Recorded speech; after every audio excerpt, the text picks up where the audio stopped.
जर निश्चितपणे सरांना विचार, परंतु हे ज्ञान आहे ते ज्ञान आपण त्या ठिकाणी आत्मसात करावं. मी सरांच्या विनंतीला इथं आले त्याबद्दल सरांचं पुन्हा एकदा आपल्या विद्यालयाच्या वतीने सरांच्या वतीने अभिनंदन करतो, सरांचं स्वागत करतो आणि सरांना विनंती करतो की त्यांनी त्या ठिकाणी आपल्या विद्यालयाला सोडा. तसेच नंबर शाळेतील सर्व शिक्षक वर्ग व आज माझ्यासमोर जे माझ्या व्याख्यान ऐकण्यासाठी उपलब्ध असणारे सर्व विद्यार्थी, प्रथमतः मी आपल्या सर्वांचं स्वागत करतो.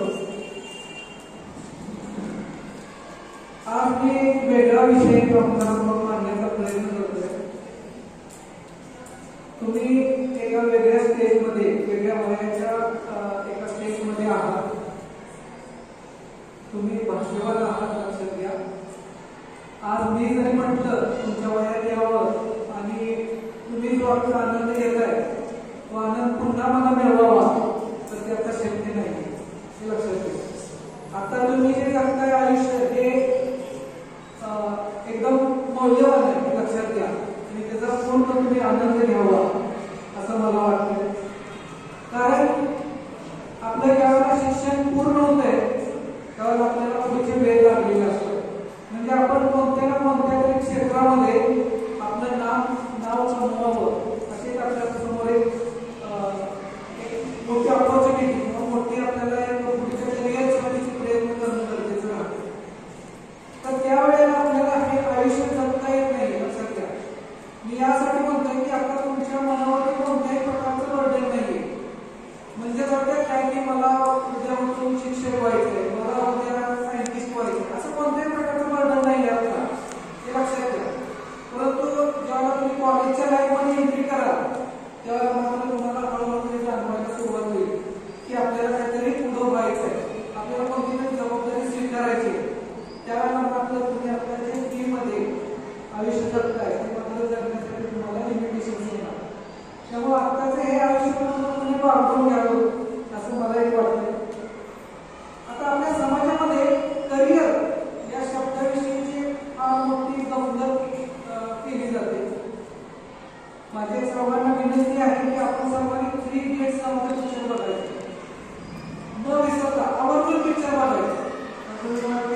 कविता लिहायला आवडते.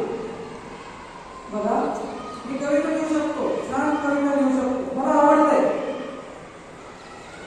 त्या कवितेची समाजाला पण गरज आहे, हे लक्षात घ्या. पण मला ती कविता लिहायला जमत नाही.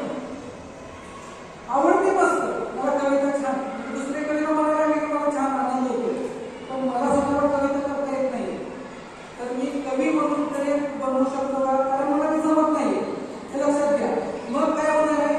तर मी फक्त स्वप्न, म्हणजे मी कविता आलो स्वप्नात, मला फक्त काय म्हणतो मी कविता आलो, पण प्रत्यक्षात कवी होऊ शकणार आहे तर मला जमतच नाही. उदाहरण द्यायचं झालं, अजून सांगतो. तिरंदाज म्हणून आता आपल्याकडे ऑलिम्पिक चालू आहे, सगळेजण बघतात. ऑलिम्पिक मध्ये धनुष्यबाण चालू मला आवडते. ओके, मला खूप आवडते धनुष्यबाण. मी चित्रपटात बघतो किंवा युद्धात वगैरे बघितलेलं असते. समाजाला पण त्याची गरज आहे, परंतु मला ते धनुष्यबाण कसं लिहायचं हेच माहित नाही. तर त्याच्यामध्ये मी कधी करू शकेल का? तर नाही. म्हणजे थोडक्यात ते स्वप्नला, हे लक्षात घ्या. दुसरं म्हणजे काय, तर मला पोहायला येते, हे लक्षात घ्या. मला पोहायला येते, मला पोहणं आवडतंय, मला ते जमतंय. पण मी पोहण्यामुळे समाजाचा काय फायदा आहे? काहीच नाही, लक्षात घ्या. तर त्याला मी काय म्हणू शकतो? छंद म्हणू शकतो. म्हणजे तुम्हाला वाचण्याचा छंद आहे, तुम्ही वाचताय, भरपूर पुस्तकं वाचताय, तुम्हाला वाचायला पण येते, पण त्या वाचण्याचा समाजाला कोणत्याही प्रकारचा फायदा होत नाही. तर तो काय होऊ शकतो? छंद होऊ शकतो. आणि तिसरं महत्वाचं म्हणजे नोकरी. मला करायला जमते, मी रोज नोकरी करू शकतो, जॉब करू शकतो. समाजासाठी पण त्याची गरज आहे, पण नोकरी करणं बऱ्याच लोकांना आवडत नाही. काहीतरी करायला पाहिजे, आपलं कुटुंब चालवायला पाहिजे, यासाठी आपण ते करत असतो, परंतु मला ते आवडत नाही. याचा अर्थ काय झाला? की जॉब झाला, म्हणजे नोकरी झाली. तर मला लक्षात घ्या, या सगळ्यांचा जेव्हा आपण एकत्रित मिलाप करू त्यावेळेला आपण आपलं स्वतःचं करिअर करणार आहोत. उदाहरण द्यायचं सांगतो, म्हणजे व्यवसायाचा एक मेन अर्थ आहे, त्याच्याशिवाय व्यवसाय चालूच करता येत नाही. भांडवल म्हणजे काय? तर तुम्ही काही तुमच्या व्यवसायामध्ये मशिनरी घेणार असाल, बिल्डिंग असेल, किंवा तुम्हाला जे काही मान्यता लागणार असेल, तर या सगळ्या गोष्टीसाठी कशाची गरज असते? पैशाची गरज असते. आणि जस्ट तुम्ही आता ग्रॅज्युएट झाला आहात आणि तुम्हाला भांडवलाची गरज आहे, तर अशा स्टेजमध्ये, ज्या स्टेजमध्ये मी होतो तेव्हा भांडवल मिळणं फार अवघड होतं. त्यावेळी मी नुसती इंडस्ट्रीमध्ये किंवा व्यवसायामध्ये एंट्री केली होती. मी व्यवसायात टिकेल नाही टिकेल याची गॅरंटीच नाही, हे लक्षात घ्या. तर त्यासाठी आपण आपल्या पालकांमध्ये असा एक विश्वास निर्माण केला पाहिजे, कॉन्फिडन्स निर्माण करता आला पाहिजे आपल्या पालकांच्या विषयी, की काही आपण जरी आपल्या मुलाला काही थोडेफार पैसे दिले, भांडवल दिलं, तर त्या भांडवलाचं कोणीच करू शकतो. थोडा कॉन्फिडन्स हा तुम्ही स्वतः देणं गरजेचं आहे.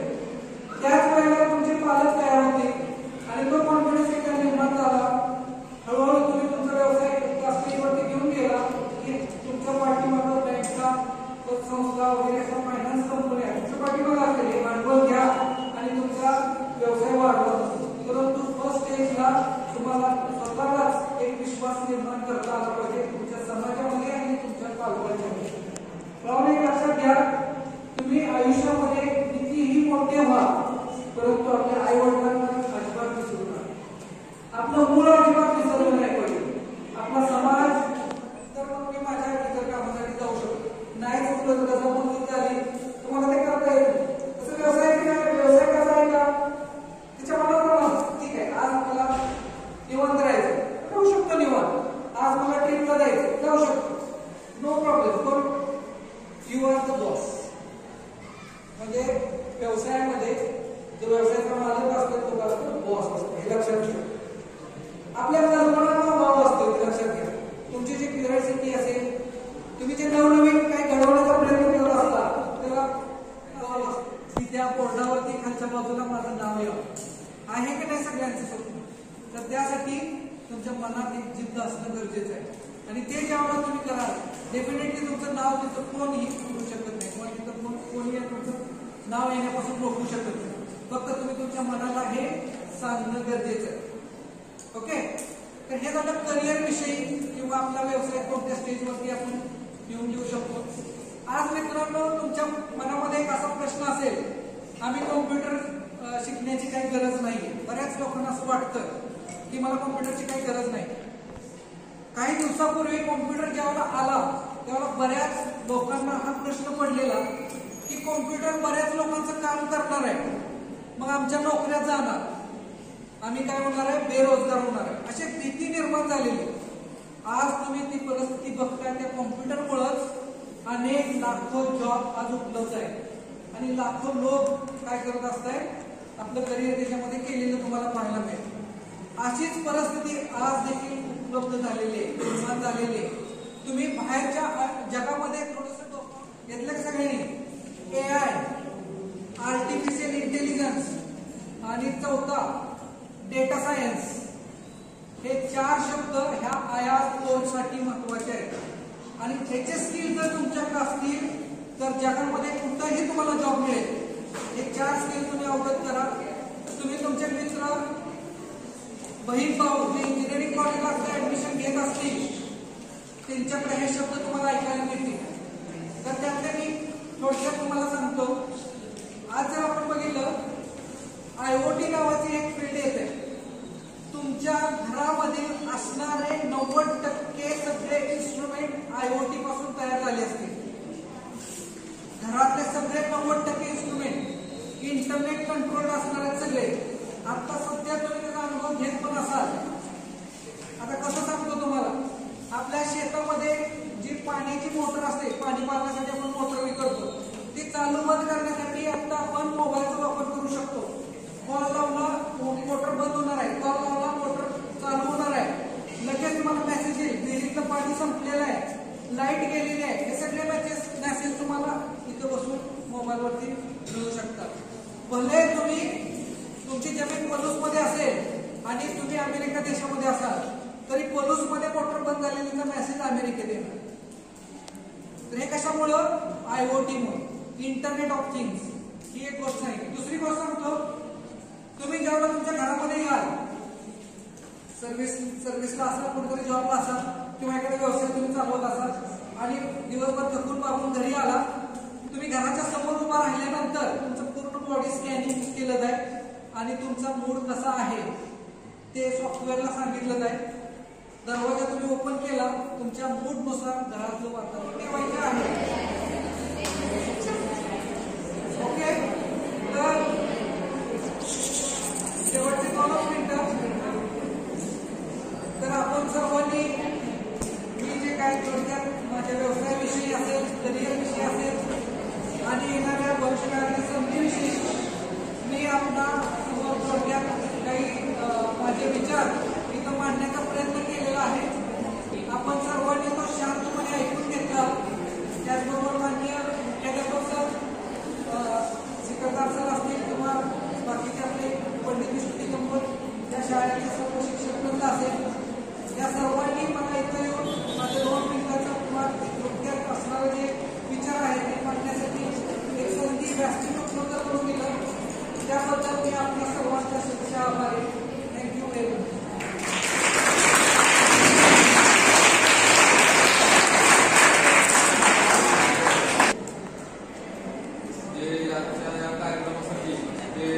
मार्गदर्शक लाभले म्हणजे शिंदे सर, ब्राईट कॉम्प्युटर या संस्थेचे ते अध्यक्ष आहेत.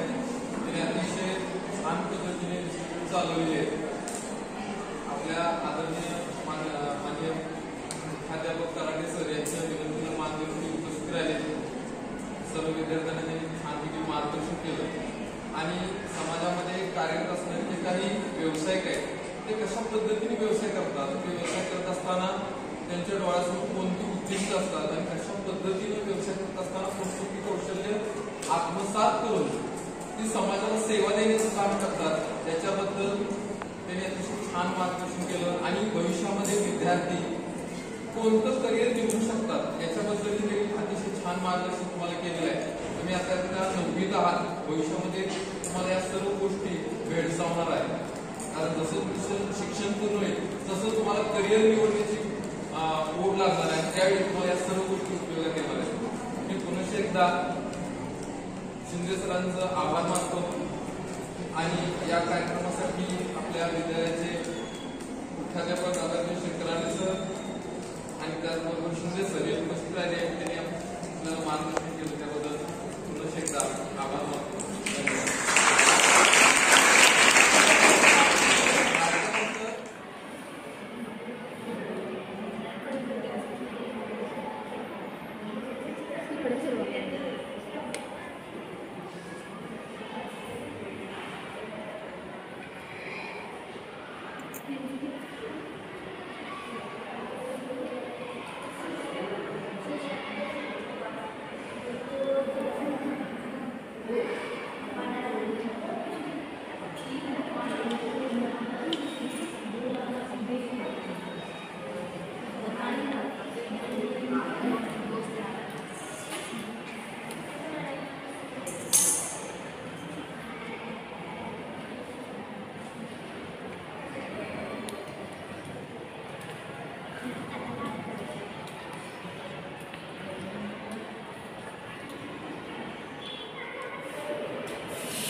ओके.